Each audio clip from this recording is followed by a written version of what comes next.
Hello guys, welcome to রূপকথার daily ব্লগে স্বাগতম। চলে আসলাম আরেকটা মজাদার রেসিপি নিয়ে। দেখেন কি রান্না করে নিয়ে এসেছে। হাঁসের মাংস পছন্দ করে না এমন মানুষ খুবই কমই আছে।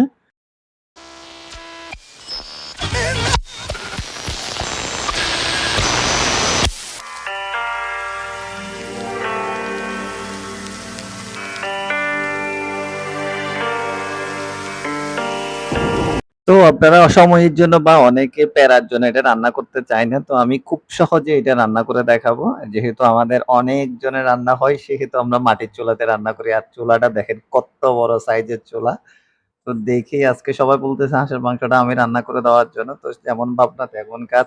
১ম এ তেল দিয়ে ওইখানে পেঁয়াজ, রসুন আর একটু তেজপাতা দিয়ে দিবেন। কারণ এটা যদি দেন আপনার হাঁসের মাংসের মধ্যে একটা পেঁয়াজ, রসুনের ফ্লেভার ঢুকবে, তাইলে সেক্ষেত্রে রান্নাটা খেতে আপনার অসাধারণ লাগবে।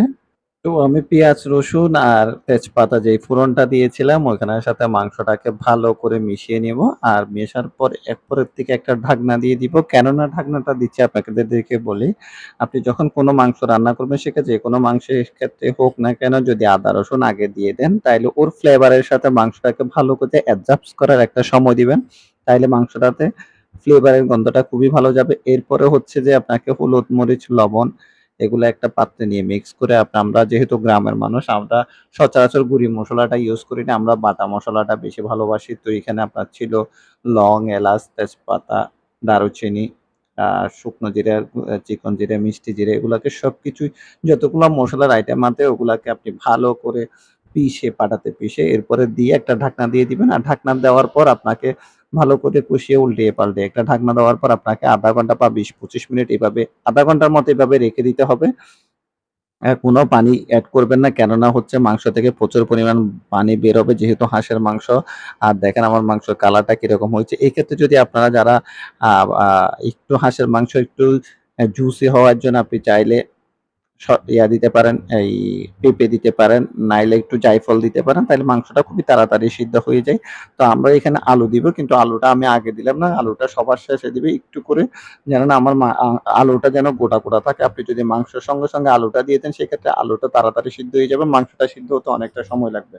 বা সেও সিদ্ধ হবেই না। আপনার আলুটা তখন গলে যাবে। তো আমি মাংসটা প্রায় সিদ্ধ হয়ে যাওয়ার পরে আলুটা দিয়ে ভালো করে নেড়েচেড়ে কিন্তু এখনো পর্যন্ত আমি কোনো পানি দিইনি। এখন একটু পানি এড করব যেহেতু আলুটা দিয়েছি তাড়াতাড়ি পানিটা অ্যাডজাস্ট করে নিবে সেহেতু এখন একটু পানি এড করব। তো পানিটা এড করে আমি ঢাকনাটা দিয়ে দিলাম। আর দেখেন রান্নাটাই হচ্ছে ও আচ্ছা আপনাদেরকে তো বলিনি। আমরা অনেক বড় মানুষ ফ্যামিলিতে অনেকগুলা, তো আমাদের চুলাটাও দেখেন অনেক বড়। আর আপনার কি মাটির চুলাতে তাপটা প্রচুর পরিমাণ থাকে। দেখেন কি পরিমাণ ধোঁয়া আসতেছে ভালো করে ক্যামেরাতে ভিডিওটা দেখাই যাচ্ছে না। তো এইখানে আমি কিছুক্ষণ পর অনবরত নাড়তে থাকতেছি। কেননা যদি আপনি না নাড়েন তাইলে পানিটা শুকিয়ে যাবে বা পানিটাও উপরের দিকে উঠে যাবে, আপনার মাংসটা নিচে লেগে যাবে। তো আমার মাংস কষানিটা প্রায় শেষ হয়ে গেছে। এখন আমি মাংসটা একটু নিয়ে নিলাম। কারণ আমার মাংস কষাটা খুবই ভালো লাগে খেতে। এটা সবসময় আগে অনেক খেতাম। এখন যেহেতু বুড়াই রান্না করে, আগে মানুষ কম ছিল ঘরে তো সেহেতু একটু বলে রেখে দেওয়া যাইত। এখন যেহেতু মানুষ অনেক পরিমাণ বেড়ে গেছে তো সেই হিসেবে আর রাখা হয় না। তো আমি পরে পরিবর্তে পানি দিয়ে একটু ভালো করে কষিয়ে নিলাম। পানিটা দেওয়ার পর এরপরে নামানোর আগে একটু শুকনো মসলা দিয়ে দিব। এখানে একটু শুকনো মাংসের মসলা আছে। আপনারা চাইলে প্যাকেট মসলাটাও ব্যবহার করতে পারেন। এটা দেওয়ার পর আমি ৫-৭ মিনিট রেখে আমার মাংসটাকে নামায় ফেলবো। তো দেখেন কালারটা কেমন সুন্দর হয়েছে, আপনাকে নামানোর পরে একটু দেখাচ্ছি। তো আমার কালারটা কেমন হয়েছে, রান্নাটাও কিন্তু খুবই ভালো হয়েছে। সবাই খেয়েছে, খেয়ে বলতেছে খুব ভালো হইছে। ঝালটা মোটামুটি প্রচুর পরিমাণ ছিল যেহেতু হাঁসের মাংস একটু ঝাল না হলে ভালো লাগে না। তো উপরে আমি একটু ধনেপাতা দিয়ে দিয়েছি।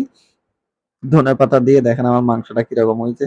তো রান্নাটা কেমন লাগলো সেটাও বলবেন। আর ভালো থাকবেন, সবাই সুস্থ থাকবেন। অবশ্যই পেজের সঙ্গে থাকবেন। আর রূপকথার পেজটা ফলো করবেন। ধন্যবাদ।